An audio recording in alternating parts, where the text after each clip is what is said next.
Okay, sorry about that. Okay. All right, so here's the safe harbor language. I'm sure everyone knows this. So, um, Doug, yeah, please go ahead. Yeah, since we've had a few technical difficulties, we'll move through this fairly quick and allow as much time for questions at the end as possible. So on slide 3, Anthony, Hmm. Lance, we've been in business. USANA's been in business for more than 30 years now, founded by a world-renowned virologist and immunologist who really had an expertise and continues to go back and be invested in the field of kind of nutritional science. So our product mix is really emblematic of kind of the emphasis we've had from our founder, with nearly 90% of our product portfolio coming in the nutritionals or VDS space. From a geographic mix perspective, you can see that we really are a meaningful player in the greater China area. About 50% of that 54% is in mainland China. And it's been a great market. We entered China via an acquisition in August of 2010, and since that point, we've really grown pretty meaningfully in that region of the world, and it's been a great market for us.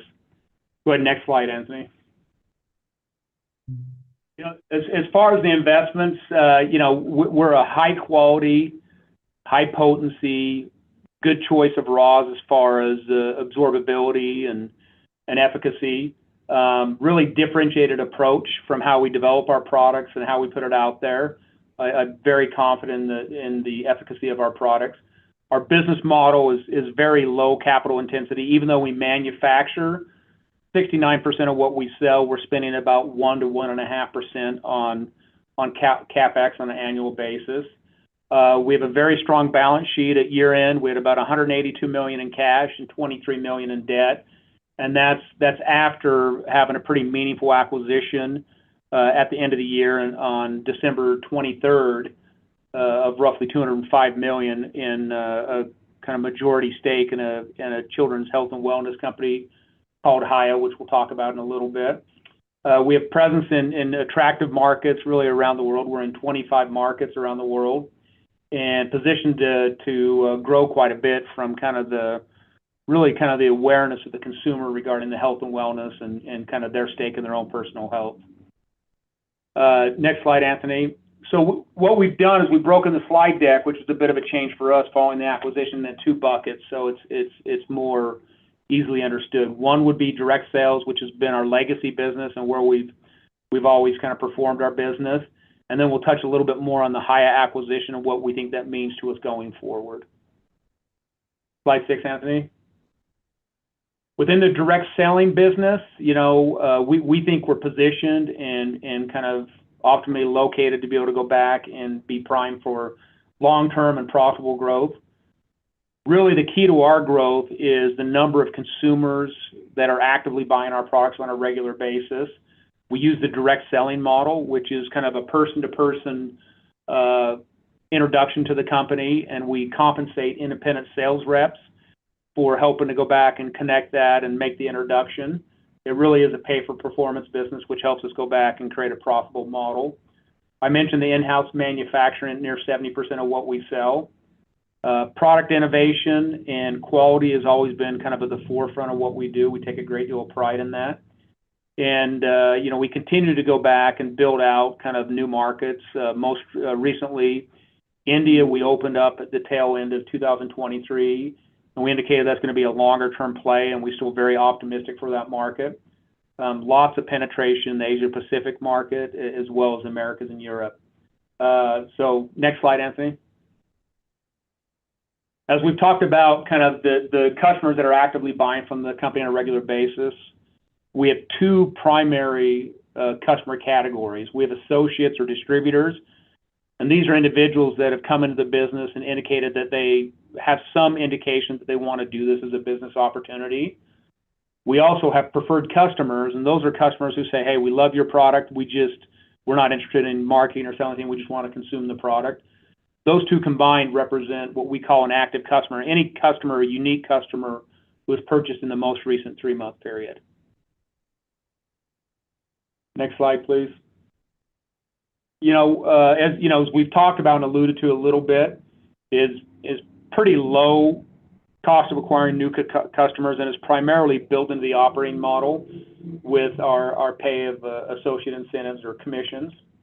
Ability to expand into most international markets with pretty moderate investment levels, and a business model that is pretty accretive from a cash generation perspective, and that's really been the story for quite some years. Next slide.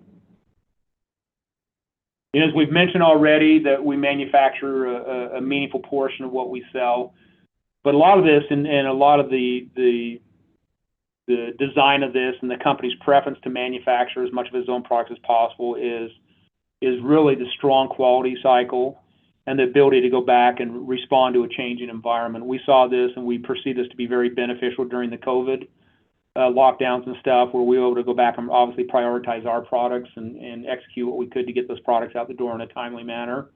We're subject to the quality standards of many jurisdictions from around the world, and we think that just has made us a better and better company over the years, and it continues to be really kind of a forefront consideration as we think about anything with our business, is the quality and efficacy of our products. Next slide, Anthony.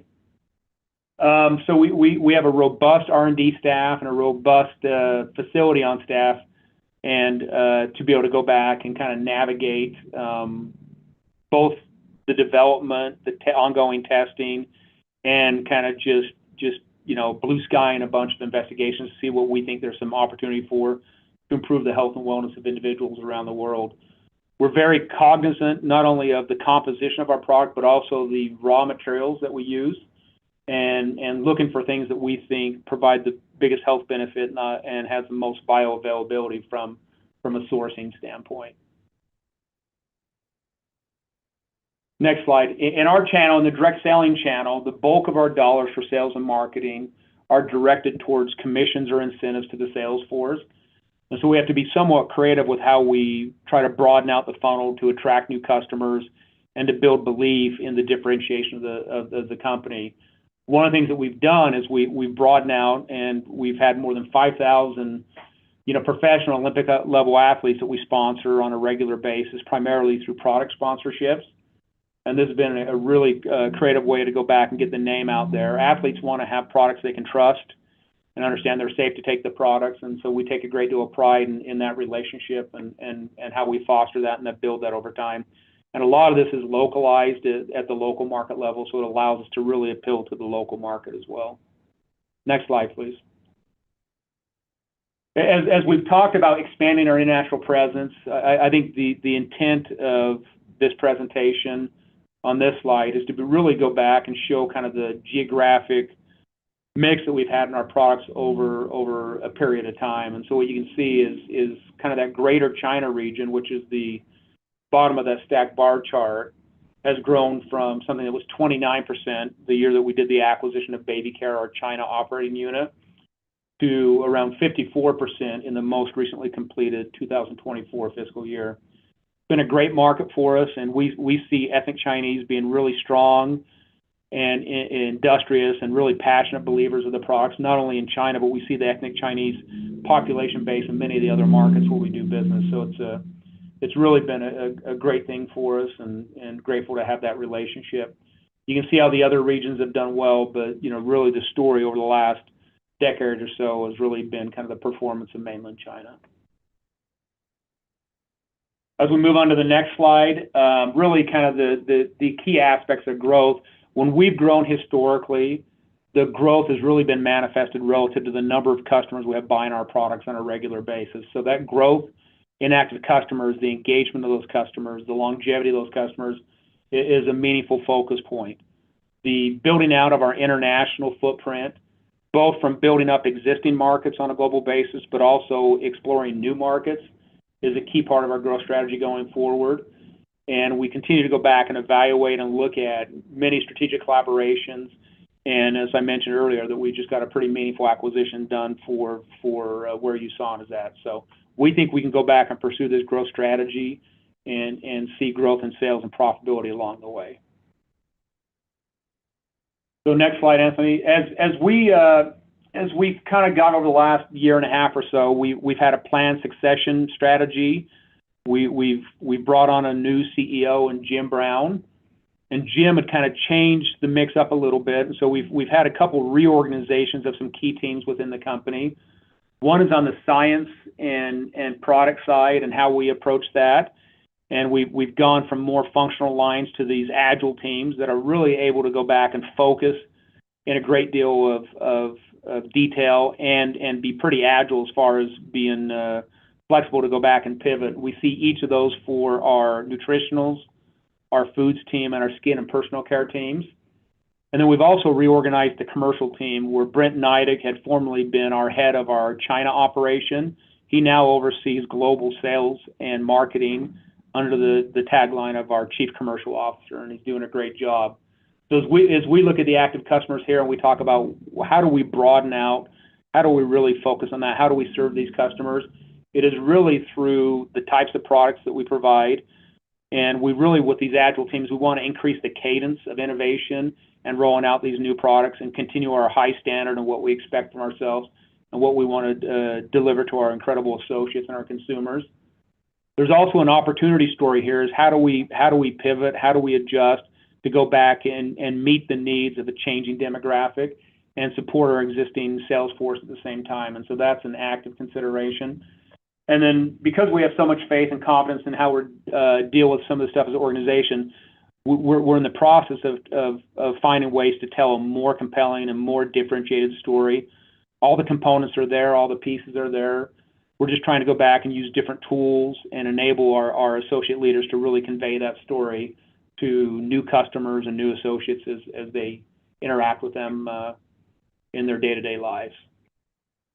Next one is just, I'll scan through this one real quick. We still see a lot of growth in the health and wellness space. I think particularly as it comes from kind of that VDS category continues to go back and grow, and so we think that's a great opportunity for us. And then strategic on the next slide, strategic collaborations and acquisitions. And I think with that said, you know, we have several things that act as gating mechanisms. It's got to be a health and wellness company. It's got to have a holistic approach. You know, where we can vertically integrate to make products and kind of control that quality cycle, we'll do it. Really broaden out our product and our core competency and bringing talent onto the team. Geographic expansion like we did in China's a consideration, and really broadening out the kind of where we operate within different distribution channels. I think with that, let's talk a little bit about this acquisition of Hiya Health Products. And Anthony, if you go to slide 18, that would be great. And so Hiya is a children's health and wellness company. You know, probably the biggest seller they have is a multivitamin, multimineral chewable tablet that's very thoughtfully formulated, no sugars added, very intentional, and it's done on a subscription basis. And they've really done a great job of kind of marrying the experience for the kids and delivering kind of the efficacy that parents want to see to create more engagement and more compliance with taking products that we think that will go and end up benefiting their health. We believe this acquisition strengthens our profile, and it presents an opportunity to accelerate growth and enhance profitability by leveraging synergies down the road between both USANA and Hiya. And they are primarily, and the vast majority of what they do is domestic, and so it provides a great opportunity to go back and build that domestic business as well. So let's talk about the kind of the vision that this Hiya team has. I think from a company standpoint, we're very aligned as far as creating the healthiest family on earth. High quality premium products, both companies are committed to that. It's a wonderful management team over at Hiya. We're very excited about that.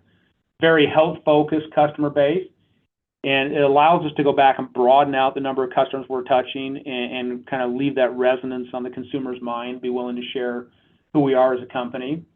And, you know, right now, USANA's footprint in children's health and wellness is less than 1% of sales, and literally Hiya comes in, and if it were part of our direct selling business, would be the number 2 market size out there. And so we're quite optimistic. It's a young company, but it's grown very rapidly, and we're quite excited about that. Slide 20, Anthony. So one of the things, you know, as we mentioned, they have some sustainability aspects of what they do. Is they send out a beautiful glass jar along with some stickers, and then the chewable tablets.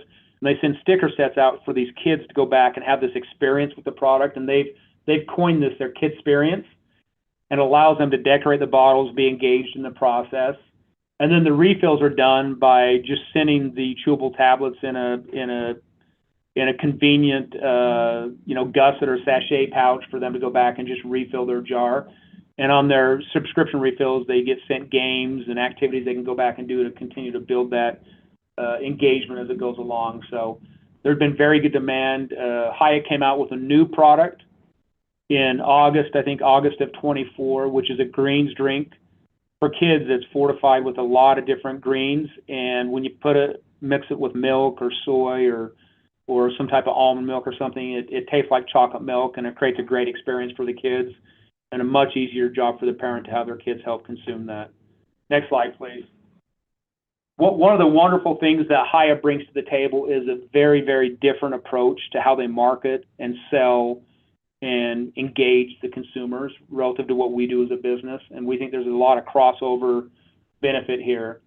But they have a very diversified approach to their marketing, with touching on influencers and collaborators and platforms like TikTok and Meta and Google.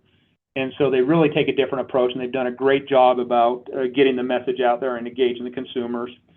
And they've really done a fantastic job about acquiring new customers and building out that customer funnel to bring more customers into the business. Next slide, Anthony. Hyatt has a subscription model. So as they send this stuff out, many of these initial orders that Hyatt has, they're discounting the initial order, they're providing the glass jar. And so it's an investment in the consumer. And one of those investments is really kind of conveying the message and what's in there, but it's also providing a platform for them to engage.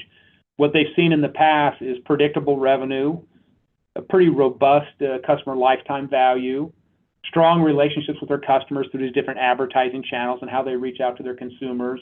As they've grown, they've shown the ability to really leverage their business and generate a greater level of profitability with the growth they've seen. And I think the operational benefits, with behaviors, different personalized offerings, and really data-driven type responses to the consumer, I think has been very additive to their business. As we look forward, next slide, Anthony, on the future of Hyatt, is continue to do a lot of what they're doing, but they also have the ability to go back and broaden out their product profile and their portfolio, which is what that's ongoing. That's a heavy emphasis in 25. They're also going to be looking to expand their distribution models, not just DTC, but maybe get into some retail outlets and some different platforms, pursuing and investigating Amazon as a platform, and then expanding geographies. Like I said, they're the vast, nearly all of their sales are in the U.S. right now.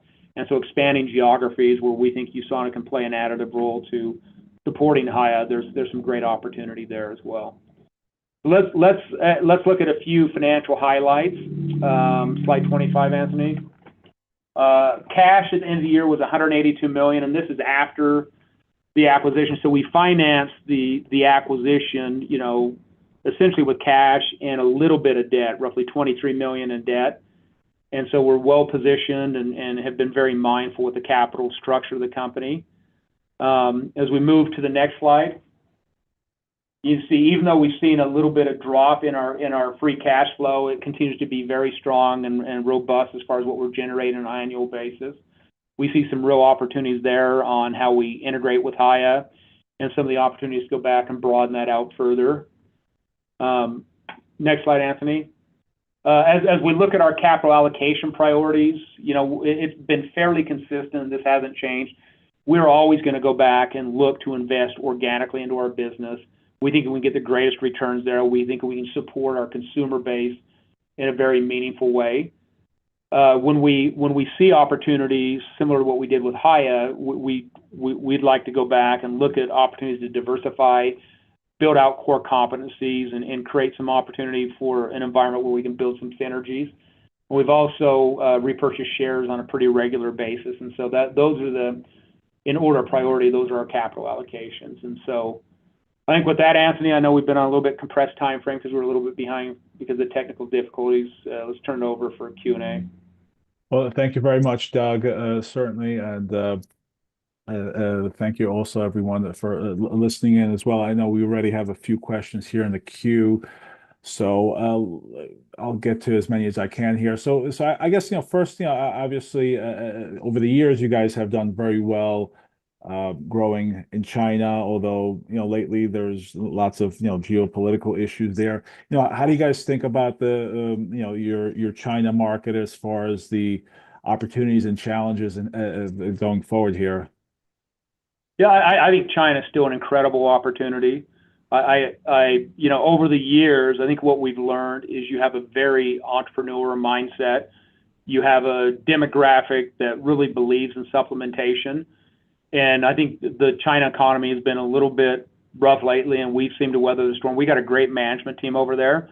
So I'm bullish on China, and I think you got to play the long-term game in China as you're approaching it, and you have to be very intentional and mindful with how you're operating that market. But it's been a very good market to us, and a lot of confidence in both our associate base, our management team, and the belief in supplementation by the consumer base in China.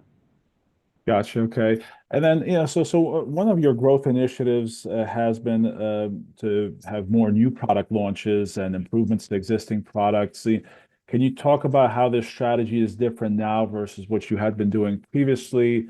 And also, maybe just talk about the timeline for like product development until it goes to actually being you guys being able to sell. I know there are different regulations in different countries, but just so investors have a better understanding of that process, and also just again as far as your new product development strategy, how that's changed here with recently. Yeah, the primary differentiation is having these product groups and these efforts, which have historically been really aligned on functional boundaries within the organization, to be more agile work teams that are dedicated to that. And so, without a doubt, internally, we've seen that speed up. We've seen a little bit of disruption. We think is wonderful in how those teams operate, and so we're pretty excited about some of the activity we're seeing and starting to see the initial fruits of that effort. And we'll see at our international convention this year. You'll see quite a few reformulations and new products roll out this year, and we'll continue to go back and build on that. As you indicated, Anthony, doing this in the U.S. is fairly straightforward, and we can move fairly quick. Many of these other markets, there's registrations and timelines you have to go back and deal with. So you have to go back and get it in the pipeline, and that's what the team's been doing. I think these agile work teams have really been able to go back and look at local and regional offerings as well, which we think will be very additive to kind of that robust product portfolio moving forward as well. Gotcha. Got it. Okay. And just in terms of thinking about Haya Health, obviously it looks like a terrific opportunity for you guys to be associated with a rapidly growing direct-to-consumer brand. How do you guys think about it as far as synergies from that acquisition, near term versus kind of longer term opportunities? Yeah, I would say the business rationale around the acquisition did really not consider synergies as a primary factor in the decision to go back and acquire Haya. Without a doubt, with our focus on quality, with our focus on manufacturing and distribution, and knowledge of the regulatory cycles and international expansion, I think we have a lot that we can go back and support the Haya team. We have some integration, just kind of taking a company who hasn't been public to being public this year, and it's going to take some time as we move throughout the year. And they have a really good management team over there, and we're moving very quick. And so, quite optimistic about what we've seen, but we definitely see opportunities from both sides of how we could mutually benefit from each other moving forward. But the focus this year will be a lot of integration, and there's already a lot of these synergy type activities that are underway. But we're going to do everything we can not to disrupt what they've been doing with their business and really support the ongoing growth. Gotcha. Okay. And then, last question, given the time constraints that we have here. So obviously you guys still have a very, very strong balance sheet, even after paying over $200 million in cash for Haya Health. So still plenty of cash on the balance sheet. How do you guys think about future acquisitions or future capital allocation opportunities going forward? Yeah, I think one of the real strengths and one of the foundational things that we've done is we've enabled ourselves to go back and have some optionality with how we look at our business, even in times where you have the cost of capital being a little bit higher. I think we're well positioned if we see an opportunity. I think the immediate focus is on Hiya and supporting them and helping to get some of the integration things going forward. But we continue to go back and have meetings and evaluate different opportunities. And so we're definitely open to evaluating a number of opportunities, but there is a lot of focus right now on Hiya, and there will be for probably throughout 25. Got it. Well, thank you very much. We'll need to wrap it up here. Again, sorry about all the technical difficulties, and thank you for your patience. So we will wrap it up here and enjoy the rest of your day. Thank you very much. Thank you.